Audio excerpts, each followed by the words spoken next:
Leonardo Giovanelli, ao lado do presidente Augusto Melo, os dois foram vaccinados pela torcida. Quanto é importante para os jogadores da base verem ídolos corintianos, caras que provavelmente eles se inspiram, fazendo uma preleção, podendo estar lado a lado ali, tirando algumas dúvidas. Essa aproximação é sempre muito bem-vinda. Como é que os jovens jogadores das promessas corintianas, elas se aproveitam desse tipo de situação? Realmente é bem-vindo. Para nós está sendo muito bom, os meninos estão aproveitando bem. Eles têm que saber, os ídolos que vieram antes deles, né? O que eles fizeram e o que eles fizeram para ser ídolos, é isso que é o mais importante. O Marcelinho contou uma parte da história, o Ronaldo contou uma parte da história dele. Então eles sabem que foi com muita dedicação, que foi com muita união e com muito amor ao Corinthians. Então isso para eles aí está sendo muito gratificante. Fernando, o jogo foi truncado na primeira etapa, apesar de sair na frente, 1-0 no placar, e o Corinthians conseguiu desenvolver uma etapa complementar melhor do que no primeiro tempo. Qual foi a conversa no vestiário para o Corinthians voltar superior diante do seu rival? Então, nós tentamos ajustar alguns pontos que estavam um pouco mais lento, né?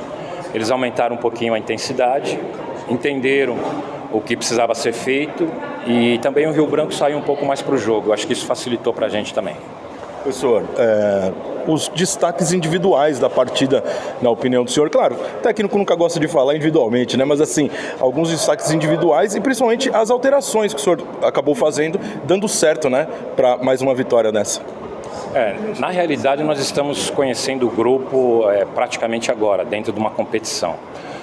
Tivemos, quando chegamos, 2 jogos decisivos com o Palmeiras pelo Campeonato Paulista e agora nós estamos no meio de um torneio que é o mais visado no futebol brasileiro.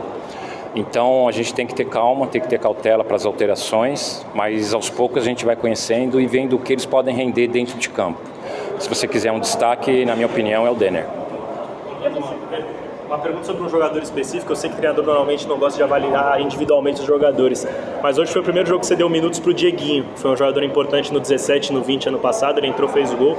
Queria saber o que você avalia desse jogador e a posição que você prefere, porque ele consegue fazer tanto as duas pontas quanto o meio. Onde você prefere escalar ele e por que essa oportunidade no segundo jogo? Na realidade, ele prefere por dentro, né?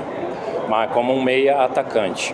Mas nós já conversamos com ele, ele pode fazer também um atacante de beirada, de lado direito até, e também um lado esquerdo. Então é um garoto versátil, de velocidade, e ele está no Corinthians e ele tem qualidade para estar no Corinthians, né? Então a gente vai tentar melhorar aí, potencializar mais e ver o quanto ele vai poder ajudar a gente e a gente ajudá-lo também. Professor, eu gostaria que você comentasse um pouco sobre a Nós entendemos que nós precisávamos arriscar um pouco mais, tirando um dos volantes. Na realidade, o Bahia é um segundo volante, né?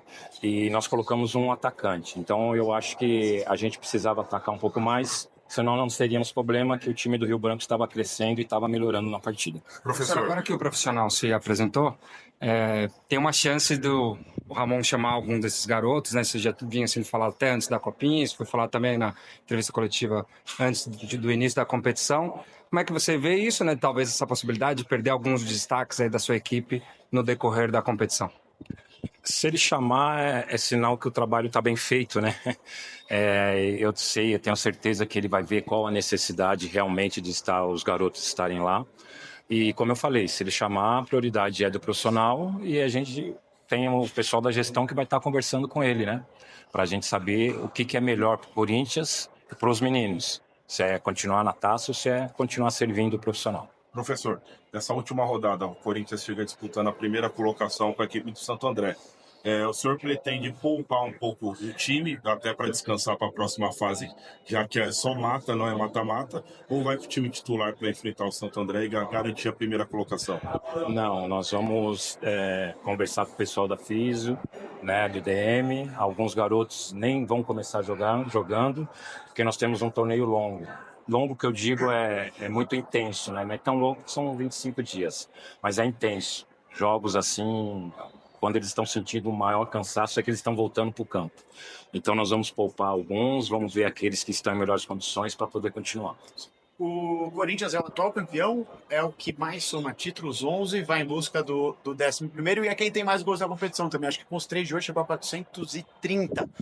Seu time é o time a ser batido nessa edição também? Rapaz, é muito número, eu não tinha pensado nisso. Não, nós temos grandes equipes, né, que estão disputando aí. Algumas equipes estão na nossa frente em termos de saldo de gols.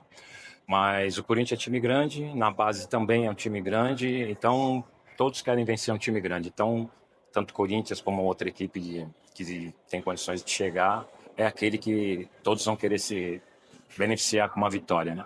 Até em cima disso, são 128 equipes, né, disputando a Copa São Paulo. Esse número de equipes não atrapalha um pouco o desempenho da competição? Atrapalha em questão dos jogos serem seguidos, né? Mas nós já sabemos disso, já sabemos do regulamento há muito tempo. Então a gente já se prepara para essa maratona de jogos, então a gente já se adaptou. Mas com certeza, se pudesse ser menos jogos, seria melhor. Mas como não é, a gente tem que se adaptar.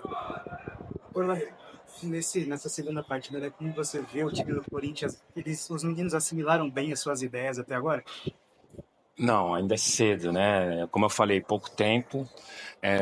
Nós estamos fazendo o que a gente está combinando para o torneio, o que a gente combinou para a partida, mas assimilar mesmo que a gente, como podemos dizer, o que eles podem fazer, o que eles podem render, demora um pouquinho, porque primeiro eles precisam acreditar no que a gente está falando, alguns jogos eles precisam fazer para ver que realmente eles têm condições.